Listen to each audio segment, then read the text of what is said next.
ఇంతకీ గోదావరి జిల్లాల ప్రజానికం ఏ వైపు ఉండబోతున్నారు? ఇదే ఇప్పుడు ప్రధానంగా సాగుతున్నటువంటి చర్చ. కాపుల సెంటర్గా ఒక రాజకీయం నడిపేటువంటి ప్రయత్నం ప్రత్యర్థి పార్టీలు చేస్తుంటే, on the other side development welfare యాక్టివిటీస్ని చూపించి ఓట్లు సంపాదించాలని అధికార వైసీపీ ప్రయత్నిస్తోంది.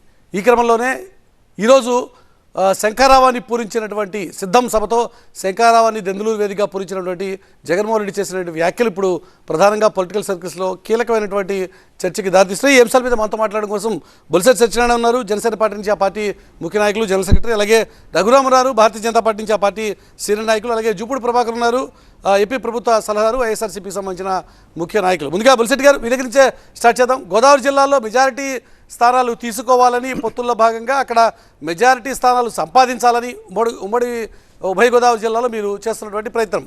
అయితే ఈరోజు దెందులూరు సభ తర్వాత వైసీపీ శ్రేణుల్లో కొంత ఉత్సాహం పెరిగింది అన్నది ఆ పార్టీ నాయకులు చెప్తున్నటువంటి మాట. ఏం చెప్తారు? అంటే నిజంగా సభకి జనం తరలి వస్తే ఆయన చెప్పిన మాట కరెక్ట్ అనుకోవచ్చండి. కానీ జనం తరలి రాలేదు కదా. 1600 బస్సులు ప్రైవేట్ కాలేజ్ అంటే ఆర్టీసీ బస్సులు 1600 కాకుండా ప్రైవేట్ కాలేజీలు ముయించేసి ఇంటర్మీడియట్ పరీక్షలు సెలవులు ఇప్పించేసి ఇంకొక 1000 బస్సులు బలవంతాన్ని రాకపోతే కుదరదు, నెక్స్ట్ నేను చెప్పినప్పుడల్లా చేతులు ఎత్తాలి, ఇదంతా చెప్పి ట్రైనింగ్ ఇచ్చుకొని పెట్టుకున్న టీం కదా. కాబట్టి దాన్ని పెద్దగా పట్టించుకోకర్లేదు సార్. యాక్చువల్గా ముందు నేను చెప్పడం మర్చిపోయిన, ఎల్కే అద్వానీ గారికి భారతరత్న రావడం ఆ సందర్భంగా ఆయనకి బీజేపీ శ్రేణులకు కానీ, అంటే అట్లీస్ట్ ఒక ప్రభుత్వం వచ్చి అద్వానీ గారిని గుర్తించి భారతరత్న ఇచ్చింది, ఆయన కంట్రిబ్యూషన్స్ని కొనియాడింది అనేది మనం మీ ద్వారా TV9 ప్రేక్షకుల ద్వారా అందరికి కూడా మా పార్టీ తరఫున కూడా అది హర్షం వ్యక్తం చేస్తున్నాం. చాలా మంచి పని చేశారు అదే చేయని. అలాగే ఇప్పుడు విధ్వంసం చేసి అక్కడ ఉన్న చెట్లు నరికేసి అక్కడ ఉన్న డివైడర్లు తీసేసి స్కూల్ పరీక్షలు ఆపేసి బలవంతంగా జనాలు తరలించుకొచ్చి బలవంతంగా చప్పట్లు కొట్టుకొని సంబరం పడినాయండి. అది మంచిదే. నెక్స్ట్ అందులో ముఖ్యంగా ఒక మాట అన్నారు, ఫోర్స్ఫుల్ క్రౌడ్ అన్నది మీ ఆర్గ్యుమెంట్. ఫోర్స్ఫుల్ క్రౌడ్ బలవంతంగా పుష్ చేశారు అన్నది మీ ఆర్గ్యుమెంట్ అయితే, కానీ on the other side Jaganmohan Reddy ఇదే సభావేదికగా చెప్పినటువంటి మాట, ఈ రోజున సైకిల్ని నెట్టడం కోసం, సైకిల్ని బలవంతంగా దాన్ని తొక్కించి ముందుకు తీసుకెళ్లడం కోసం ఒక వ్యక్తి ఆల్రెడీ పనిచేస్తున్నారు, దాన్ని నెట్టడం కోసం మరొక 2 పార్టీలు పనిచేస్తున్నాయి అని చెప్పి పరోక్షంగా షర్మిల గారి గురించి లేకపోతే బీజేపీ గురించి కూడా ఆయన కామెంట్ చేస్తున్నారు. ఏం చెప్తారు? తొక్కడానికి ఒకళ్ళు, నెట్టడానికి ఒకళ్ళు అని. అంటే ఇప్పుడు బేసిక్ అది కాదండి. బేసిక్గా షర్మిల గురించి కామెంట్ చేయడానికి, లేకపోతే డాక్టర్ సునీత గురించి కామెంట్ చేయడానికి ఆయన సిగ్గుపడాలి. నా అన్న, నా చెల్లి, నా తమ్ముడు, నా అవ్వ అంటాడు. ఈ బాబాయిని చంపేసినప్పుడు ఆయన ఎవరో చంపేశాడు అన్నాడు, చంపినవాడిని ఇప్పుడు వరకు పట్టుకోవాలా, ఈయన ముఖ్యమంత్రి అయినా పట్టుకోలేకపోయాడు. సో అలాగే నా చెల్లి, నా తల్లి అన్న తల్లి చెల్లెళ్ళు ఒకలే కాదు, ఇద్దరిని రోడ్డు మీద పడేశారు. సో ఈ సొంత కుటుంబానికి న్యాయం చేయని వాడు ప్రజలకు న్యాయం చేస్తాడంటే ఎలా నమ్ముతారండి? ఒకటి. రెండోది ఏంటంటే, ఇందాక ఒక పెద్దవాడ వీడియో ఒకటి చూశాను. ఇదివరకు కొన్ని చింతపండు 60 రూపాయలు ఉన్న చింతపండు 200 అయిపోయింది, 70 రూపాయలు ఉన్న పప్పు 200 అయిపోయింది, ఎంత డబ్బు అంతా కూడా ఇలా ప్రజల దగ్గర నుంచి దోటుకుని డబ్బే ఇస్తున్నాడు, ఆయన సొంత డబ్బులేం కాదు అని చెప్పేసి. నెక్స్ట్ మీరు అడిగిన రెండో ప్రశ్న ఏంటంటే, ఒకటి ఈ చెల్లి తల్లి అన్నారు, ఇంకోటి ఏదో నేను మర్చిపోయాను. ఇదే విషయం, సైకిల్ తొక్కడానికి ఒకళ్ళు, సైకిల్ నెట్టడానికి ఒకళ్ళు పనిచేస్తున్నారు. తొక్కడానికి మీ నాయకుడు, అదే ఇప్పుడు బేసిక్ మురళీకృష్ణ గారు కరెక్ట్గా బేసిక్ బిగినింగ్ నుంచి వీళ్ళకి ఏంటంటే ముడి వేయడం, వేరే ప్రతిదాన్ని ఒకదానికి వేరే దానికి ముడి వేయడం, ఆఖరికి చెల్లి కూడా మా కుటుంబాన్ని వాళ్ళు విడదీసేశారని ఇంకోళ్ళ మీద పెట్టడం. ఆ విడదీసింది కూడా ఇప్పుడు కాంగ్రెస్ పార్టీ కాదట, చంద్రబాబు నాయుడు విడదీశాడట.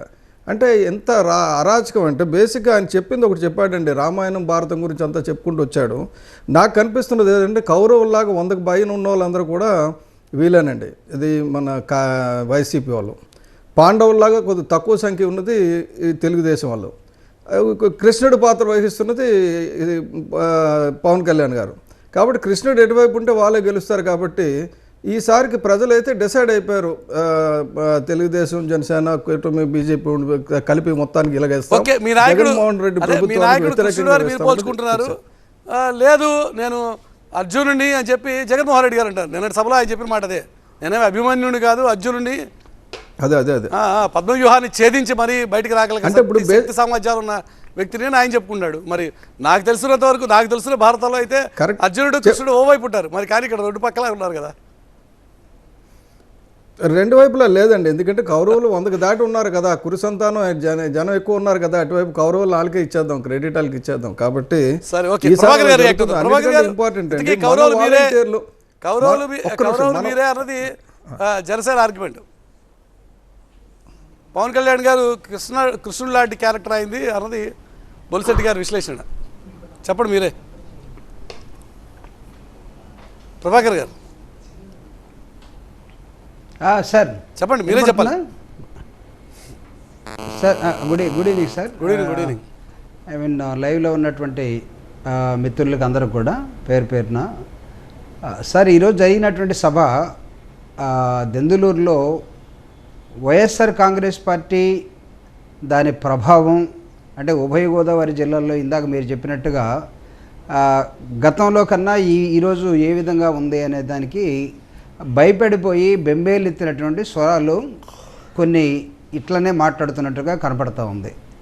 ఎలాగంటే సో ఈ రాష్ట్రంలో ఈరోజు అభివృద్ధి సంక్షేమం ఈ రెండింటినీ జగన్మోహన్ రెడ్డి గారు మొట్టమొదటి నుంచి కూడా దృష్టి పెట్టి ఈ అంతరాలు ఉన్నటువంటి సమాజాన్ని ముందుకు తీసుకెళ్ళటం కోసం ఆయన పడుతున్నటువంటి తపన కానీ ఆయన చేస్తున్నటువంటి విధానం కానీ వీటిని ఏమాత్రం అంగీకరించకుండా జగన్మోహన్ రెడ్డి గారి పనుల్లో ఒక్కటి కూడా మంచి పని లేదన్నట్టుగా ఇటున్నటువంటి తెలుగుదేశం కానీ జనసేన కానీ బీజేపీ కానీ అక్కడ చేస్తున్నటువంటి విధానాన్ని ప్రజలకు తెలియజెప్పడంలో ఈరోజు వైఎస్ఆర్ కాంగ్రెస్ పార్టీ ప్రత్యేకంగా వీళ్ళ ఆశలు పెట్టుకున్నారు.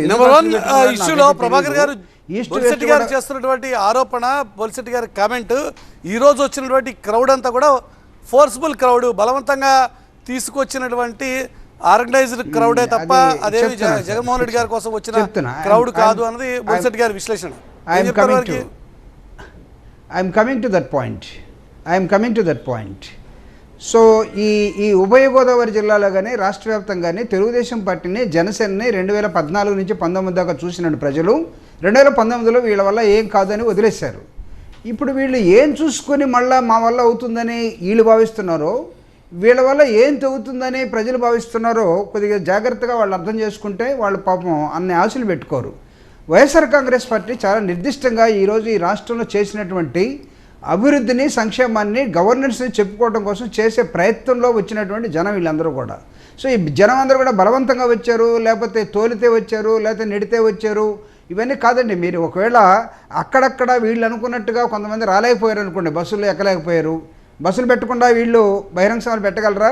బిఫోర్ మమ్మల్ని అడిగే ముందు నేను అడుగుతూ ఉన్నా, ఎందుకు ఇవన్నీ వీళ్ళని తోలితే వచ్చిన వాళ్ళు, లేకపోతే ఫోర్స్ఫుల్గా వచ్చిన వాళ్ళు, ఇష్టం లేకుండా ఉన్నారు, కొంతమంది క్యారేజ్ అందలేదు, ఇవన్నీ కాదు. అసలు వైఎస్ఆర్ కాంగ్రెస్ పార్టీ సిద్ధాంతాన్ని ఈస్ట్ గోదావరి కానీ కృష్ణా కానీ లేకపోతే మిగతా రాష్ట్ర జిల్లాల్లో ఉన్నటువంటి మిగతా వాళ్ళందరూ కూడా చెప్పడం కోసం అధినాయకుడు చేసినటువంటి ప్రయత్నాన్ని మీరందరూ కూడా, జగన్మోహన్ రెడ్డి గారు చెప్పింది ఏంటంటే సైకిల్ నెట్టడానికి ఒకరు, తొయ్యటానికి ఒకరు, తొక్కడానికి ఒకరు, వీళ్ళందరూ కూడా అసలు సైకిల్ పని అయిపోయిందని ప్రజలు భావిస్తూ ఉంటే ఈ సైకిల్ మళ్ళీ వస్తుందని మీరు ఎలా భావిస్తున్నారో మాకైతే అర్థం కావట్లేదు. మీలో ఎవరి మీద ఎవరికి నమ్మకం ఉంది? చంద్రబాబు నాయుడు గారి మీద ప్రజలకు నమ్మకం ఉందా? చంద్రబాబు నాయుడు గారి మీద పవన్కి నమ్మకం ఉందా? పవన్ మీద మళ్ళీ చంద్రబాబు నాయుడుకి, లోకేష్ గారికి నమ్మకం ఉందా? లేదు కదా. కూటమిగా వచ్చి కృష్ణుడు లాంటి వాడు, కృష్ణుడు ఏ వైపు ఉంటే ఆ వైపే విజయం తథ్యం అన్నది బొలిశెట్టి గారి విశ్లేషణ. అంటే 2019లో కృష్ణుడు ఎక్కడున్నాడండి? 2019లో ఆయన కూడా ఉన్నాడు కదా రంగంలో.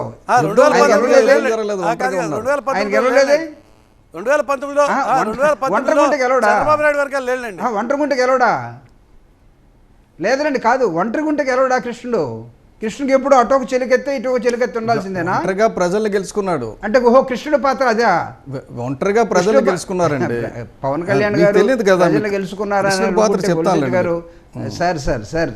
సార్ మీరు మరీ ఇంత సీనియర్ అయి ఉండి, మీరు బాగా తెలిసినటువంటి రాజకీయ నాయకుడు, మీరు చాలా ఒకసారి ఒకవైపు మాట్లాడుతూ ఉంటే చాలా ఆశ్చర్యంగా ఉంది సార్ నాకు. నిజంగా నేను చెప్తున్నాను, మీరు రెండు వైపులా అడ్రస్ చేయండి సార్. జరుగుతున్న వాస్తవాలని మీలాంటి వాళ్ళ నోటి నుంచి చెప్పకపోతే ఎవరు చెప్తారు ప్రజలకు, ఎవరు ఎడ్యుకేట్ చేస్తారు? రైట్, ఒక నిమిషం. అయితే ఈ విషయంలో రఘురామ్ గారు లేదు కూడా కదా, react అవుతారు. ఎందుకు భారతీయ మీరు జనతా పార్టీ నుంచి మభ్య రఘురామ్ గారు పెట్టుకొని ఈ రోజు ఇబ్బంది దెందులూరు పడతారు? సభలో పరోక్షంగా, ఒక్క నిమిషం ప్రభాకర్ గారు, దెందులూరు సభలో పరోక్షంగా మీ నాయకత్వం మీద కూడా, మీ పురంధరేశ్వరి గారి నాయకత్వాన్ని గురించి కూడా ఈరోజు జగన్మోహన్ రెడ్డి గారు పరోక్షంగా ప్రస్తావించారు. సైకిల్ని నెడుతోందే మీ పార్టీ అని, నెట్టే ప్రయత్నం చేస్తోందని. మీకు అక్కడ ఉన్న మిత్రులకి అందరికీ తీవ్రమైన ప్రేక్షకులకి నమస్కారం. నమస్తే. సో ఈ అబ్జెక్షనబుల్ అండి. వాళ్ళ జగన్మోహన్ రెడ్డి గారు మాట్లాడిన మాటలు, ఎస్పెషల్లీ భారతీయ జనతా పార్టీ గురించి ఏమన్నా మాట ఏదైతే ఉందో అది చాలా అబ్జెక్షనబుల్. ఖచ్చితంగా తీవ్రంగా ఖండించేటటువంటి విషయం అది. ఆయన అది వెనక్కి తీసుకోవాల్సిన అవసరం ఉంది. సరే, మీరు మీ యొక్క ప్రతిపక్ష పార్టీ, మీ యొక్క ఏదైతే తెలుగుదేశాన్ని విమర్శించుకోండి, ఎవరైనా విమర్శించుకోండి, కాంగ్రెస్ని విమర్శించుకోండి, ఎవరు వద్దనలా. భారతీయ జనతా పార్టీ ఏం చేసింది? భారతీయ జనతా పార్టీ మిమ్మల్ని ఏం చేసింది? రాష్ట్రంలో ఇన్ని నిధులు ఇచ్చుకుంటూ ఎంత మీ పరిపాలనకి కేంద్రం పుష్కలంగా కేంద్రము రాష్ట్రానికి చేయాల్సినటువంటి సహాయానికన్నా ఎక్కువ సహాయం చేస్తుంటే ఇవాళ బీజేపీని తిట్టే పరిస్థితి ఏమిటి అసలు? ఇది ఒకటి.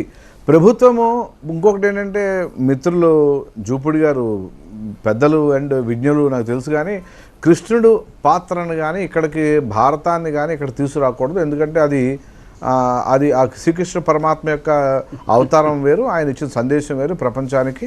అది ఇక్కడ రాజకీయ నటులు, సినిమా నటులతో పోల్చొద్దు దయచేసి. అది పవిత్రతను కాపాడదాం అది. ఎందుకంటే అది నువ్వు కృష్ణుడువా, నేను కృష్ణుడినా, అవన్నీ రాజకీయానికి సంబంధం లేదండి. అది మాట్లాడడానికి వీల్లేదు అసలు. రాముడిని కానీ కృష్ణుడిని కానీ ఈ దేవతలను కానీ ఈ యొక్క చర్చలోకి తీసుకురావద్దు. ఫస్ట్ కృష్ణుడు కూడా హిందువుల కృష్ణుడు కూడా చర్చ ఎక్కడ స్టార్ట్ అయిందంటే, మొన్నటి రోజున ఫస్ట్ సిద్ధం సభలో జగన్మోహన్ రెడ్డి చేసినటువంటి కామెంటు, నేనేమి అభిమన్యుని కాదు అర్జునుడి, నాకు తెలుసు ఎలా పద్మవ్యూహాన్ని ఛేదించి బయటికి రావాలో, ఈ దుష్ట చతుష్టయం ఎంతమంది ఏం చేసినా కూడా నేను రాగలను, నాకు ఆ కెపాసిటీ ఉంది, నాకు ప్రజలు సపోర్ట్ చేస్తారు అన్న దగ్గర స్టార్ట్ అయింది. బహుశా బొలిసెట్ గారు దానికి కౌంటర్గా ఇవాళ ఇచ్చినట్టున్నారు. అంచేత నేనేమంటే అది కృష్ణుడిని మనం రాజకీయ రంగంలోకి ఇలాగ ఈ పార్టీలు, ఇప్పుడున్న పార్టీలు అయితే అసలు ఎవరికి ఏమంటారు దాన్ని అర్హతలు కూడా లేవు. అయితే ప్రభుత్వం పురాణాలు పక్కన పెట్టి మన రాజకీయ